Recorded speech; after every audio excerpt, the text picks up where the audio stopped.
तीज व्रत कथा आप लोग ध्यान से सुने। पार्वती भोलेनाथ भगवान की जय हो।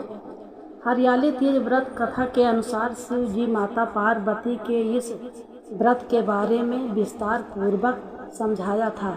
माँ गौरा माता पार्वती के रूप में हिमालय के घर जन्म लिया था। बचपन से ही माता पार्वती भगवान शिव को वर के रूप में पाना चाहती थी और उसके लिए उन्होंने कठोर तप किया। 12 सालों तक निराहार रहकर उन्होंने कठोर तप किया। ये सब देखकर उनके पिता बहुत दुखी थे। एक दिन नारद ने उनके पिता के सामने आकर कहा कि पार्वती के कठोर तप से प्रसन्न होकर भगवान विष्णु आपकी पुत्री से विवाह करना चाहते हैं। नारद मुनि की बात सुनकर महाराज हिमालय बहुत प्रसन्न हुए। उधर भगवान विष्णु के सामने जाकर नारद मुनि बोले, महाराज हिमालय अपनी पुत्री पार्वती का विवाह आपसे करवाना चाहते हैं। भगवान विष्णु ने भी अनुमति दे दी। फिर माता पार्वती के पास जाकर नारद जी ने इसकी सूचना दी कि आपके पिताजी ने आपका विवाह भगवान विष्णु से तय कर दिया है।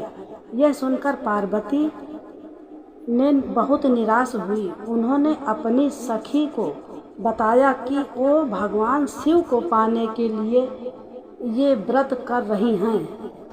माता पार्वती की इच्छा अनुसार उनके पिता महाराज हिमालय के नज़रों से बचाकर उनकी सखियां माता पार्वती को घने सुनसान जंगल में स्थिर एक गुफा में छोड़ आई।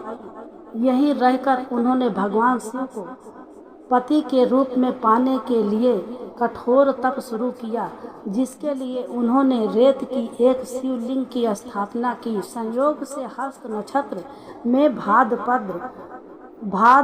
भाद्रपद शुक्ल तृतीया का वह दिन था जब माता पार्वती ने शिवलिंग की स्थापना की थी। इस दिन निर्जला उपवास रखते हुए उन्होंने रात्रि में जागरण भी किया था।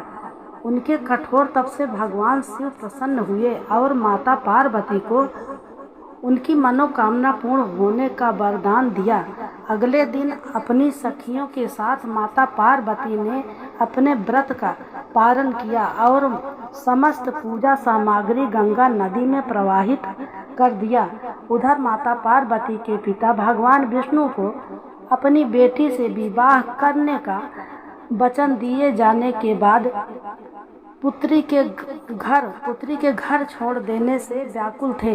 वो माता पार्वती को ढूंढते हुए उस स्थान तक जा पहुँचे जहाँ माता पार्वती थी। इसके बाद माता पार्वती ने उन्हें अपना घर छोड़ देने का कारण बताया और भगवान शिव से विवाह करने का अपना संकल्प और भगवान शिव द्वारा मिले वरदान के बारे में भी बताया। इसके बाद माता पार्वती के पिता हिमालय ने भगवान विष्णु से माफ़ी मांगी और वे भगवान शिव के साथ माता पार्वती के विवाह के लिए राजी हो गए। कुछ समय बाद उन्होंने माता पार्वती का विवाह भगवान शिव के साथ पूरे विधि विधान पूर्वक करवा दिया।